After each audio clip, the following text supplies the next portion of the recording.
Hello बच्चों, welcome to my entertain comedy new story. और गौरी कवि नदी पर पानी पी रही थीं कि गौरी का ध्यान अचानक से नदी के पानी पर जाता है। वो देखती है कि वहाँ थोड़ी दूर एक घोंसला पानी में बहता हुआ उनकी तरफ आ रहा है, जिसमें एक अंडा भी था। रानो चिड़िया, देखो तो जरा, सामने घोंसला बहता हुआ आ रहा है। गौरी बहन, इसमें तो एक अंडा भी है, न जाने किस माँ का होगा ये अंडा। घोंसला बहते बहते उनके पास आ जाता है। रानो चिड़िया उस घोंसले से वो अंडा उठा लेती है। चिड़िया, मुझे तो ऐसा लग रहा है ये अंडा किसी चिड़िया का ही है। हाँ गौरी बहन, ये अंडा तो किसी बदकिस्मत चिड़िया का ही है। कितना रोई होगी वो बेचारी जब उसका ये अंडा उस चिड़िया से जुदा हो गया होगा। मैं इस अंडे को अपने घोंसले में ले जाती हूँ और मुझे तो ऐसा लग रहा है कि इस अंडे में बच्चा भी है जो आज या कल अंडे से बाहर आने ही वाला है। चिड़िया, मेरे अलावा किसी को इस अंडे का पता नहीं और ना ही कोई देख रहा है। तुम ऐसा करना, इस अंडे से निकलने वाले बच्चे को अपना बच्चा बना लेना।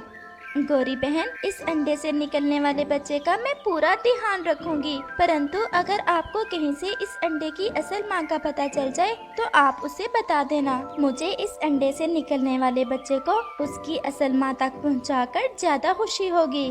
फिर ऐसे चिड़िया वो अंडा उठा लेती है और वो दोनों अपने अपने घर की तरफ चली जाती हैं। अपने घोंसले में जाकर चिड़िया उस अंडे को बहुत प्यार से नरम नरम घास के ऊपर रख देती है। न जाने इस अंडे से निकलने वाला बच्चा कैसा होगा, किस रंग का होगा, कैसा दिखेगा वो बच्चा। और वो बच्चा तो इस दुनिया में अगर सबसे पहले मुझे ही देखेगा, वो तो मुझे ही अपनी माँ समझेगा।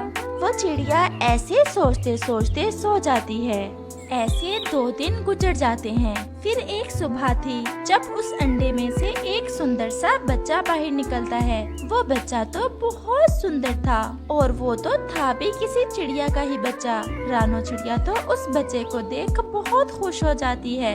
ये बच्चा कितना सुंदर है, इसके पंख कितने सुंदर हैं। मम्मा, मम्मा, मेरी मम्मा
थे।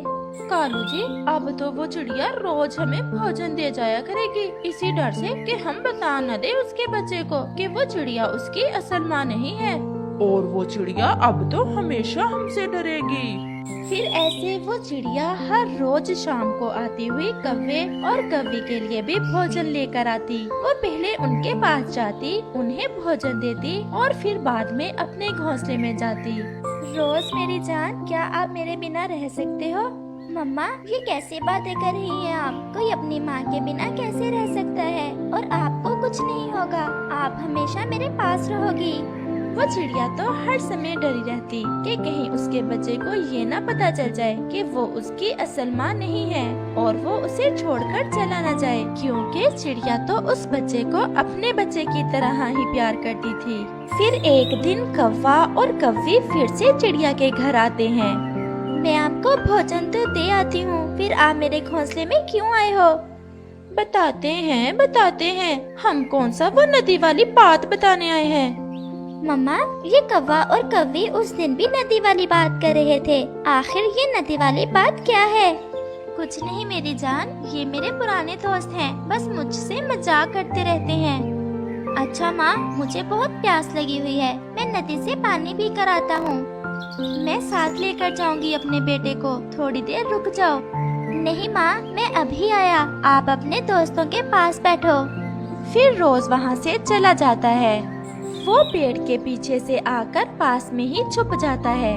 वो ये जानना चाहता था कि उसकी मम्मा कौवों को हर रोज भोजन क्यों देकर आती है और वो कौन सी बात है जिससे कौवे उसकी मम्मा को डराते रहते हैं। चिड़िया, हमारा घोंसला आज टूट गया है, हम जा रहे हैं दूसरे जंगल और तुम शाम से पहले पहले हमारा घोंसला बना देना। परंतु कव्वे और कव्वी, मैं आपके लिए भोजन लाऊंगी या घोंसला बनाऊंगी आपका? हमारे सारे काम तुम ही करोगी, और अगर ज्यादा चूचूगी तो बता दूंगा तुम्हारे रोज को। जिस संडे से वो निकला है, तुम उसे नदी से उठा कर लाई थी और तुम उसकी असल मम्मा नहीं हो। रोज ये सब सुन रहा था, उसकी आंखों में आंसू थे।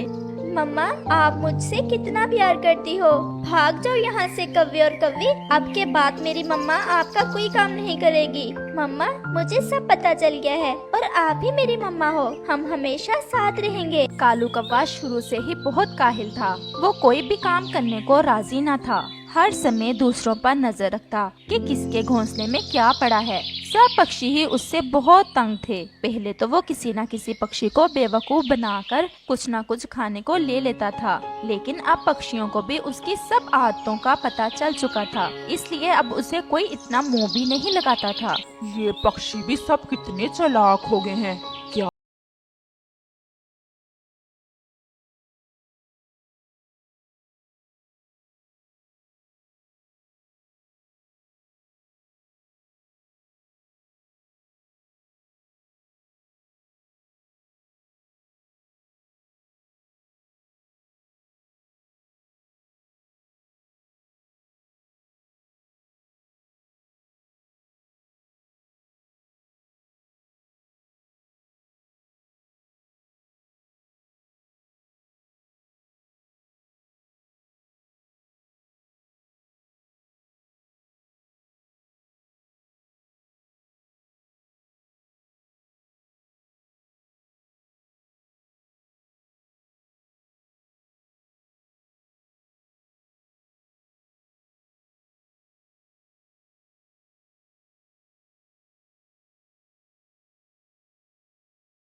बीमारी भी बहुत खतरनाक लगी हुई है उसे।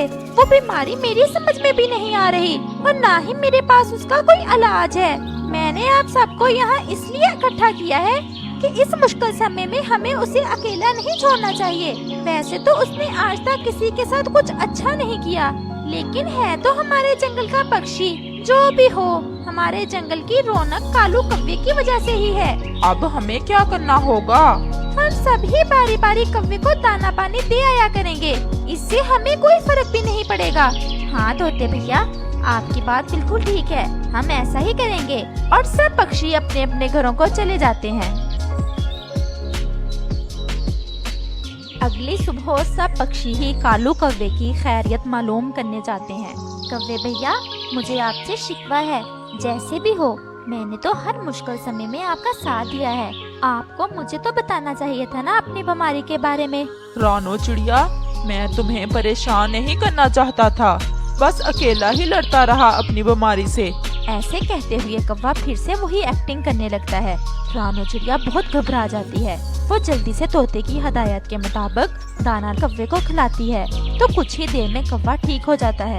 कौवे भैया, आपने बिल्कुल घबराना नहीं है, आप जल्दी ठीक हो जाएंगे। रानो बहन, लगता है अब मैं जल्दी ही खत्म हो जाऊंगा। ये बीमारी मुझे मारकर ही मेरा पीछा छोड़ेगी। आप प्लीज ऐसा ना कहें। अभी तो आज मुझे अपने घोंसले की मरम्मत का काम भी करना था। अब सेहत जरा संभलती है तो शुरू करता हूँ। कौवे भैया, मैं कर दूंगी आपके घोंसले का काम। हम आपको इस हाल में कोई काम नहीं करने दे सकते। अच्छा, अगर तुम कहती हो तो ठीक है, वरना मैं कर ही लेता आहिस्ता आहिस्ता। कौवा बाहर से तो बीमार होने की एक्टिंग कर रहा था, लेकिन अंदर से उसका दिल कर रहा था कि उठकर नाचे और जश्न। बेचारी रानो चिड़िया सारा दिन लगाकर कौवे का घोंसला मरम्मत करती है। वाह, आज तो मजा ही आ जाएगा इस नए घोंसले में सोने का। और कौवा मजे की नींद सो जाता है। अगले दिन कौवे के मामा जी का बेटा साथ वाले जंगल से आता है। वो देखता है कि सब पक्षी कौवे की बहुत सेवा कर रहे हैं। अरे कालू, तुम कहीं राजा तो नहीं बन गए इस जंगल के, जो हर पक्षी तुम्हारी इतनी सेवा कर रहा है? ऐसा ही समझ लो। अगर तुम कहो तो तुम्हें भी ये राज बता दूं। हाँ यार, बता दो। मैंने बस सब पक्षियों को बेवकूफ बनाया हुआ है। सब पक्षी ही मुझे देखकर दूर भागते थे कि कहीं मैं उनसे कुछ मांग ना लूं। लेकिन इस बार मैंने भी ऐसा खेल खेला, बाकी सब तो तुमने अपनी आंखों से देख ही लिया है। अच्छा, अब जल्दी करो, मुझे भी बताओ। उसके बाद कालू कौवा अपने मामा जी के बेटे को सारी बात बता देता है। अरे वाह कालू, सच में तुम्हारे जैसा दिमाग किसी का नहीं हो सकता। लेकिन मैं ऐसा नहीं कर सकता। तुम्हें तो पता है मेरे पापा जी का, 1 मिनट में मेरे सारे चक्कर उतार देंगे। तोता, जो के सुबह सुबह कौवे को अमरूद का नाश्ता करवाने आया था, कौवे की सारी बात सुन लेता है और उसे अपने आप पर गुस्सा आता है कि वो कैसे उल्लू बन गया। लेकिन अब कालू कौवे, तुम चिंता ना करो, इस बात का बदला तो तुमसे लेकर रहेंगे। तोता सब पक्षियों को इकट्ठा करता है और कौवे की सारी कारस्तानी बताता है। ये कालू कौवा है या कोई शैतान? जो बात इसके दिमाग में आती है उसके बारे में हम सोच भी नहीं सकते। तोते भैया, अब हम कालू को कैसे सबक सिखाएं? हम उसके साथ वही करेंगे जो उसने हमारे साथ किया है। हम भी वैसे ही एक्टिंग करेंगे जैसी वो करता है। क्या मतलब है आपका? मतलब ये है कि जब वो ऐसी एक्टिंग करने लगे, जो भी पक्षी वहाँ हो वो भी वैसा ही करने लग जाए। इससे क्या होगा? इससे वो खुद ही ऐसा करना छोड़ देगा। इससे ज्यादा तो हम उसके साथ और कुछ कर भी नहीं सकते। उसके ड्रामेबाजियों का तो सबको पता ही है। और उस दिन के बाद सब पक्षी ऐसा ही करते हैं। दोपहर को बुलबुल कौवे के घोंसले में जाता है। बुलबुल को देखकर कौवा वैसे ही करने लगता है। तुरंत बुलबुल भी वैसे ही करने लग जाता है। कौवा बहुत परेशान हो जाता है। शाम को रानो चिड़िया आती है। कौवा उसको देखकर भी वैसे ही करता है, तो वो भी वैसे ही करने लग जाती है। कौवा और भी परेशान हो जाता है। मैं तो सारी एक्टिंग कर रहा था, ये बाकी पक्षियों को क्या हो गया है? अब मेरे दाने का क्या होगा? अगली सुबह तोता बहुत घबराया हुआ आता है। कालू कौवे, सारे जंगल में तुम्हारे वाली बीमारी फैल गई है। मैं अभी अभी साथ वाले जंगल के डॉक्टर से मिलकर आया हूँ, तो उसने पता है क्या कहा है? क्या कहा है उसने? उसने कहा है कि फिर जिस पक्षी को ये बीमारी सबसे पहले लगी है उसके दिल को निकालना होगा, फिर ही मैं उसके दिल की वजह से इस बीमारी की जानकारी कर सकता हूँ। कालू यार, अब सब पक्षियों की जिंदगियों की बात है। मुझे इस बात पर पूरा विश्वास है कि तुम बाकी पक्षियों के लिए ये कुर्बानी जरूर दोगे। कौवे के तो सारे रंग ही उड़ जाते हैं। लेकिन मुझे तो ऐसी कोई बीमारी है ही नहीं, तो मैं क्यों अपना दिल दूं? बाकी सब पक्षी भी आ जाते हैं। वो मैं तो सिर्फ ड्रामा कर रहा था, आप सबसे ताना लेने के लिए। हम सब भी ड्रामा ही कर रहे थे, तुमसे सच बुलवाने के लिए। क्या? तुम खुद को कुछ ज्यादा ही होशियार समझ रहे थे, लेकिन तुमसे ज्यादा बुद्धू कोई नहीं है इस जंगल में। और सब पक्षी ही कालू कौवे का खूब मजाक उड़ाते हैं और बुलबुल तो कालू के सामने वैसे ही आकर करता है, मुझे बहुत चक्कर आ रहे हैं, मुझे दाना दे दो। और सब पक्षी हंसते हैं और कौवा वहाँ से शर्मिंदा होकर उड़ जाता है।